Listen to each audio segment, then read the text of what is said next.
Welcome in everybody to this week's edition of Valpo Football Weekly, brought to you by Lakeshore Bone and Joint Institute. Brandon Vickery with you. Glad to be joined via Zoom by the head coach of the Valpo football program, Landon Fox. And Coach, let's talk about first the real positive from Saturday's game. I think there have been a lot of years where Valpo football falls behind 21-0. Quite frankly, time to wave the white flag, and that was far from the case this week on Saturday.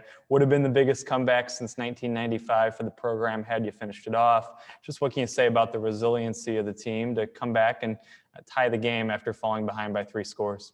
Yeah, Brandon, I appreciate you saying something in regards to that because, I've been part of the Pioneer Football League for a long time, for 13 years. I've seen it at times where maybe, our team, VU, hasn't, just when they get down, do they have that belief that, hey, we can come back, hey, weather the storm, we'll be fine. And to our team's credit, Brandon, I told them after the game, we didn't flinch. Did we play the way we needed to play to win? No, we didn't. But we didn't flinch. We kept our poise. Hey, here's what we need to do. This is what we got to fix in order to give ourselves a chance. And to me, when those things are happening, again, for our team and for our staff and for the program, you're seeing steps. And are those steps that you want? Do you want to learn that when you lose? Not really. I mean, that's not what you want. You'd love to learn those lessons in a win, but in this instance, it's something that we can take away from a loss, knowing that, hey, no matter what the score, we just keep competing and keep playing, and good things will happen. We talked a week ago about how you'd won the turnover battle in your victories, and obviously the 4 turnovers were key on Saturday. Just how important is it to shore that up here going forward in terms of controlling the football? Yeah, I mean that's stood the test of time in terms of who wins games is, where you're at in a plus and minus turnover margin. And, we're -3. And again, what's the positive you take away from it? How the heck do you're -3 and you find a way to have the ball to win the game? Well, at that point we're -2, but that's hard to do. And it's going to be hard to win games doing that. That's just tough duty trying to win when you're turning the ball over. So, we have to do a better job, and quite frankly, Brandon, we were fortunate, we were lucky. We put the ball on the ground 4 times and only lost 1. So you look back, and that's got to be say, we were fortunate that we didn't even lose more, a couple more fumbles, and then the interceptions. We got to take care of the ball. We're putting the ball in the air. I have to ask about the quarterback position. What did you see from Ben Nims when he came in the game on Saturday against Morehead State, and kind of where do things stand at that position here going forward?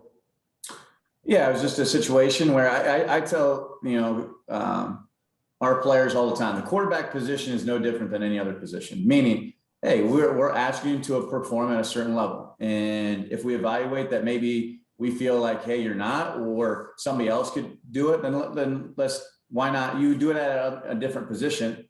So I think you have to have that same approach. Now, is there a fine line of you don't want to be just rotating guys all the time? You don't want that. But I saw an opportunity. We saw an opportunity to give Ben a shot, and he came in and he gave us a spark. In terms of he had a couple of nice runs, and you saw that, and then his ability. He got the ball out on the perimeter a few times, and it helped us open up both the running game and passing game. So we'll continue to evaluate, just as in every position on our team. Like this week's a new week, and so if you don't perform at a high level at practice, you're not going to play. And so that's just the mantra of our program. We ask you to be your very best each and every day. If you can do that, those are the guys that we'll put out there. I want to ask you about another quarterback in Gabe Lawson. He scored 2 touchdowns in the game on Saturday. He's really been a weapon in the running game for you. What does he bring to the table? Yeah, I would say this, a good leader, and he has a passion for the game. And so when he goes out there, I think the guys feed off his excitement. Obviously, I think it's probably easy to be excited when the ball is it's coming to you in some form or fashion, depending on whether he's running, throwing, what have you. But yeah, I mean, Gabe has a little, certain role within our offense and did an outstanding job with that role.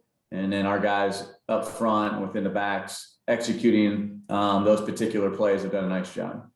You go into the final week of the season with a chance you need help on the scoreboard, but a chance to win a share of the PFL title this week and a chance to nail down the program's best winning percentage since 2003. Just what does it mean to be in that position going into week 6? I told the guys when I had the opportunity to watch the film that very few times in life you get a second chance. And because of how the scores ended up over the weekend, would we have liked to be 4-1 and sitting in the driver's seat having a conference championship game at home? Yeah, I mean that we would have liked to do that, but that's not the case. And so move on. Yeah, that can't be repeated. I got to move past it. The team needs to move past it. But now what we do have is because of the way the scores, the way teams ended up, Davidson in particular losing the game, it gave us an opportunity to still have a chance to share a conference championship. And to me, that's exciting. When you get a chance each and every year to be in that position at the end of the season to talk about conference championships, that's what we want for our program. And we're in that position. And to me, you can't be more excited to do it against a good team, a team that's traditionally been pretty good in our league. And so to me, if you're not excited about that, to me as a player, as a coach, as a fan, then there's issues, because that's exciting for our program. Yeah, Davidson may be kind of in the driver's seat, but over the last decade, there's no doubt, as you touched on, PFL runs through San Diego. Just what does it mean to have a chance to host them in this final game? And what do you expect from the Toreros on Saturday?